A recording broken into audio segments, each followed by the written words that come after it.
আসসালামু আলাইকুম এভরিওয়ান। আজকে আমি সকলের প্রিয় খুবই মজাদার একটি রেসিপি নিয়ে হাজির হয়েছি। রেসিপিটি রান্না করার জন্য শুধুমাত্র দুইটি উপকরণের প্রয়োজন। সেই দুটি উপকরণ হচ্ছে পেঁয়াজ পাতা আর লইট্টা শুটকি। এই দুটো উপকরণ দিয়ে কিন্তু খুবই মজাদার একটি রেসিপি বানানো যায়, যেটা আপনারা বিশ্বাস করবেন কি না জানি না, তবে এই রেসিপিটি খেতে খুবই মজাদার হয়। তো চলুন দেরি না করে শুরু করা যাক। এর জন্য আমি এখানে নিয়ে নিয়েছি পরিমাণ মতো কতগুলো লইট্টা শুটকি, তারপর পেঁয়াজ পাতাটা আপনি আপনাদের ইচ্ছা মতো নিতে পারেন, তারপর মরিচ আর পেঁয়াজ, সাথে কিছুটা রসুন বাটা নিয়েছি। রসুনটা আপনারা অনেকে ফ্রিজে পেস্ট করে রাখেন, সেটা ইউজ করতে পারেন। তারপর একটা কড়াই নিয়ে ওইটাতে তেল দিয়ে ভালো করে গরম করে নিচ্ছি। গরম করার পরে আমি যে পেঁয়াজগুলো কেটে রেখেছিলাম সেই পেঁয়াজগুলো দিয়ে ভালো করে নেড়ে নিচ্ছি। খেয়াল রাখতে হবে পেঁয়াজগুলো যাতে পুড়ে না যায়, সেরকমভাবে ভেজে নিতে হবে। আর কিছুক্ষণ পর পর পেঁয়াজটা নেড়ে নেবেন। তারপর দিয়ে দেব লইট্টা শুটকিগুলো, ওগুলোকে আমি ভালো করে ধুয়ে কেটে রেখেছিলাম।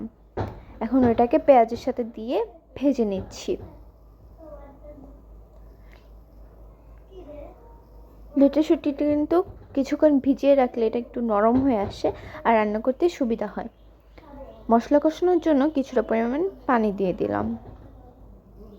এবার এক এক করে আমি সবগুলো মশলা দিয়ে দেব, তবে তার আগে আমি এখানে মরিচগুলো দিয়ে দিব। কিন্তু 5টার মতো মরিচ নিয়েছি। আপনারা যারা যেরকম ঝাল খেতে পছন্দ করেন সেরকমভাবে মরিচ নেবেন। 1 চামচ হলুদ দিলাম, আর সাথে দিয়ে দিচ্ছি 1 চামচ ধনিয়া গুঁড়া আর 1 চামচ মরিচ গুঁড়া। ঝালটা এখানে আপনাদের পরিমাণ মতো ব্যবহার করতে পারেন। আর দিয়ে দিচ্ছি 1 চামচ পরিমাণ লবণ। লবণটাও আপনারা চাইলে আপনাদের স্বাদ মতো দিয়ে দিতে পারেন, তবে আমি যতটুকু লবণ মনে করেছি প্রয়োজন ততটুকুই দিয়ে দিলাম।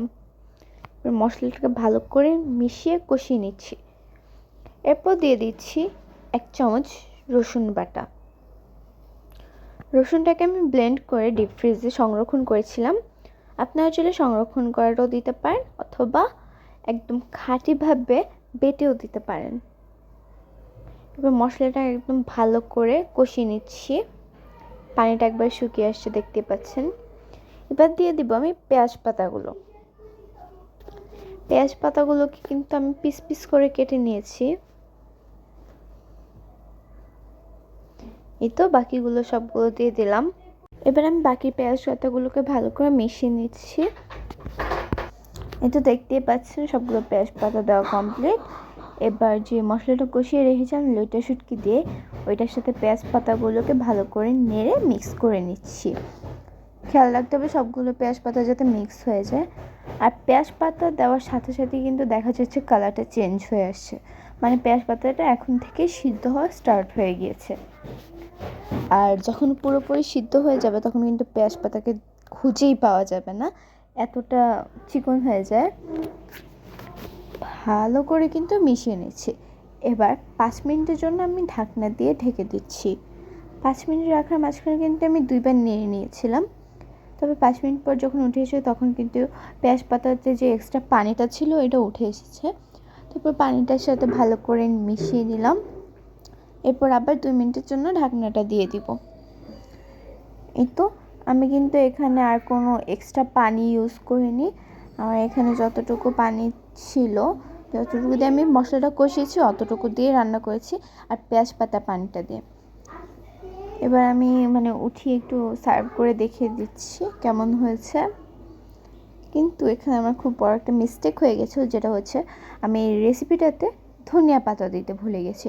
তার জন্য আবার আমি ওইখান থেকে সবটা রেসিপির অংশ নামিয়ে আবার কড়াইতে ঢেলে দিলাম, সাথে চুলাটা একটু অন করে ধনিয়া পাতাগুলো দিয়ে দিচ্ছি।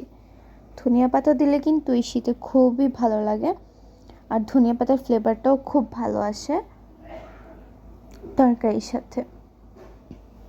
এই তো ভালো করে ধনিয়া পাতাটা দিয়ে মিশিয়ে নিচ্ছি। এখন রেডি হয়ে গিয়েছে আমার পেঁয়াজ পাতা দিয়ে লইট্টা শুটকি ভুনা। দেখতে কিন্তু খুবই লোভনীয় হয়েছিল আর খুবই মজাদার হয়েছিল। এবার আমি এটাকে একটা প্লেটে উঠিয়ে নামিয়ে নিচ্ছি। দেখতে পাচ্ছেন খুবই সুন্দর হয়েছে কালারটা। সবাই কিন্তু বাসায় ট্রাই করবেন। আল্লাহ হাফেজ।